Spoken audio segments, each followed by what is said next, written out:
I've been saying it all along, and people just keep coming at me. I think the evidence is very, very strong. I think the evidence is very, very strong. See, I think it's him. I don't think it's very strong though. Really? Yeah. So riddle me this then. Why?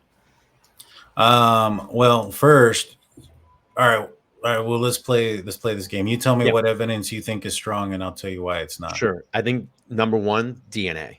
The sheath, Okay. the DNA. And I heard you earlier. I had it, I went into the house, the knife was there, I lost it. That angle could be thrown out there. I think DNA is strong.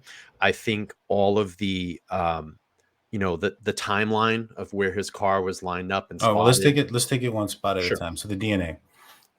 You say the DNA. Do you know how much DNA was on that sheath? It was touch DNA. I don't No, know. no. How much? I don't know. It was described as a speck of DNA. Okay. Now, would you believe that a speck of DNA would be? Would you rather? All right. What would be more likely to find a speck of DNA on something once handled or something used in a crime like this? Only a speck, not a Yeah, lot, I'll give you just a that. speck. Once handled. I give you Yeah, that. at one time handled, Sure. right? So, you would assume that if somebody committed a crime like this, that there would be more than one speck of DNA, especially on an item that was forgotten. Okay. Okay. All right. What's the next one? So I think uh we have to look at the forensic DNA maybe of his phone. And the thing that I think that it's could be really strong in locating, pinpointing, go to the Murdoch trial. We saw very in detail of the accelerometer on his phone. They were literally detailing to every foot or inches that he was walking or where he was. I think that you're going to see a lot of that in this case as well. And I feel like that if that's not even a word, that forensic DNA of his phone, I think is going to really pinpoint of where he was prior and to on the night in question. I think that's really strong, the timeline. See, I'm not entirely sure. So with the pings that they have, one, this is a rural area in the mountains, and so there's valleys, there's mountains, there's things of that nature. So that's going to affect the accuracy of the pings that are involved. Number two, I'm not even sure they're going to be able to use them. You have to have the search warrant that they obtained to get his data for his phone was off of the fact that he drove a white Elantra that the police department came out and stated that that stated there was 90,000 or 20,000 or something like that Elantras in the area, and the fact that he is of average 5 foot. Well, Dylan described the person as 5'10". He's about 6 foot and 185 pounds, and the only description they had was the fact that he had he had eyebrows and the white Elantra. And so that's not enough to go and violate somebody's rights to utilize their personal cell phone data to figure out where they were at, in my opinion. And so, one, I'm not sure if that's going to be used. And two, the probable cause affidavit itself says that the reliability of those pings aren't there. In fact, on I think it's page, what was it, 16, maybe 15, it states that he connected to a tower in Moscow, but was not believed to have been in Moscow on November the 14th. And so those pings are probably not going to be as accurate as they would be maybe in other parts of the country. You're crushing me here. Carry on. We've gone over these theories hundreds of times, Yeah. but and the one thing also, he did turn his phone off. I'm glad you said that. Murdoch turned his phone off. I'm glad you said that. So I did some research on that. The accelerometer in your phone will continue to track data as your iPhone is off. So even if it's off, the battery is dead. And what will happen is when your iPhone is either powered back up or charged, that data will still be, it will now launch into the phone. So I actually talked about this on my show last night. So even if the phone was off, or even if the phone died, or, it still would record data. It still would have that data in steps. Well, the data that it had before, but it wouldn't be able to record the data while it's off. It would, yes, it still would. I can read you real quick. I'll read this to you. So just food for thought. Digital DNA. Does an iPhone record steps while in airplane mode? Yes. Steps are counted using the accelerometer built into the phone. It doesn't require any external connection. This is very important in the Murdoch trial, as you can show, Alex. They showed where he But was what about moving. off? Where airplane was. What's that? That's in airplane mode. What about an off? It still would is in off as well, because it will still continue to record data in motion. That's what an accelerometer is. It's actually internal into the phone, programmed like that. Huh. Yeah. Send me that. I want to look at that. Yeah, yeah, absolutely. Now, then we can look at the white card too. Sure.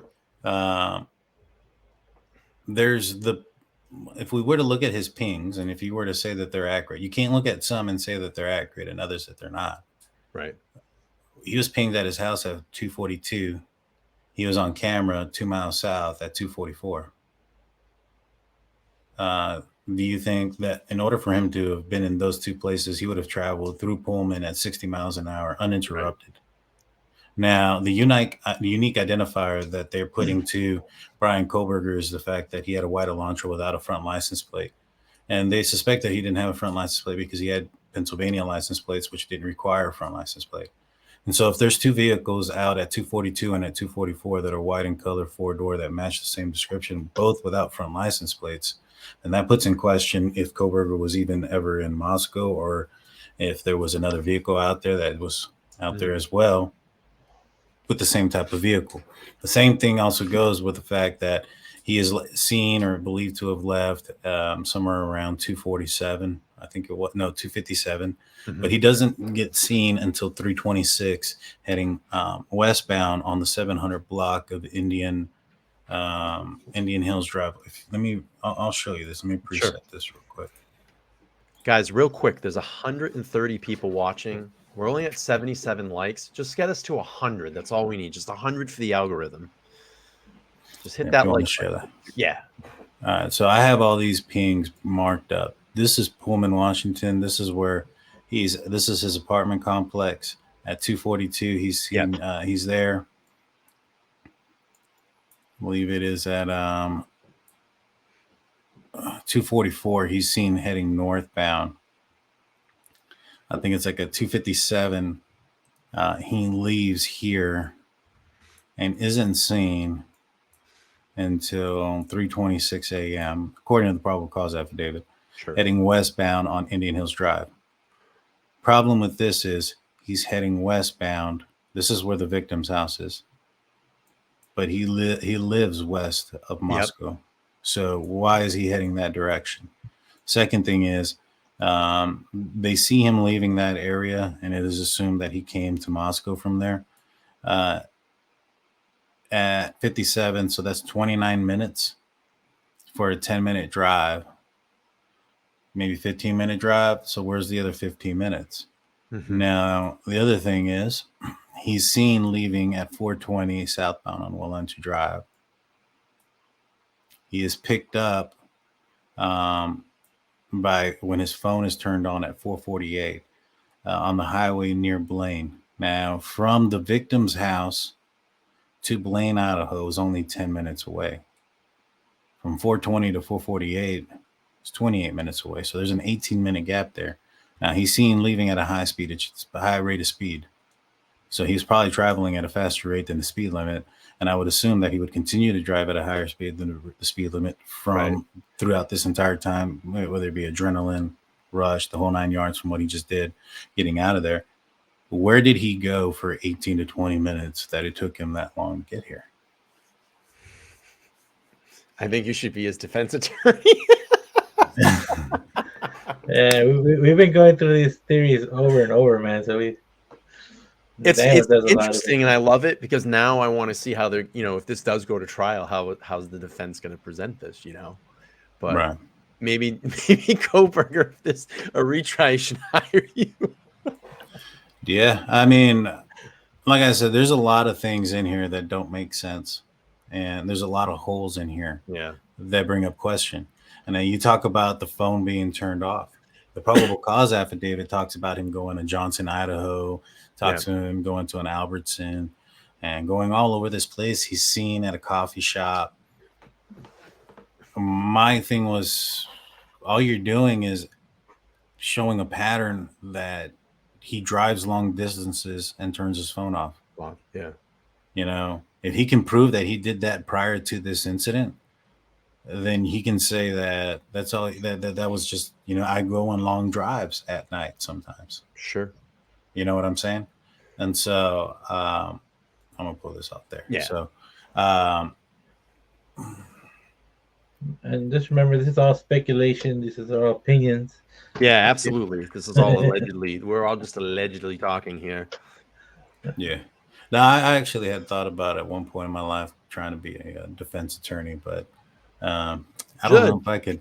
I don't know if I want to get people off for doing things. You know what I'm saying? Yeah. Because I truly think that Kohberger did this. I just feel that. Well, here's the thing. I think that if the DNA in the car is what's going to be the yeah.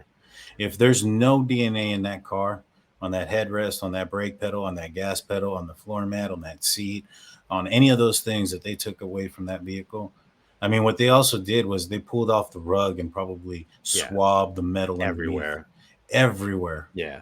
And so listen, just to play devil advocate here, there was DNA in the OJ case inside the Bronco and he fucking got off. So that's true.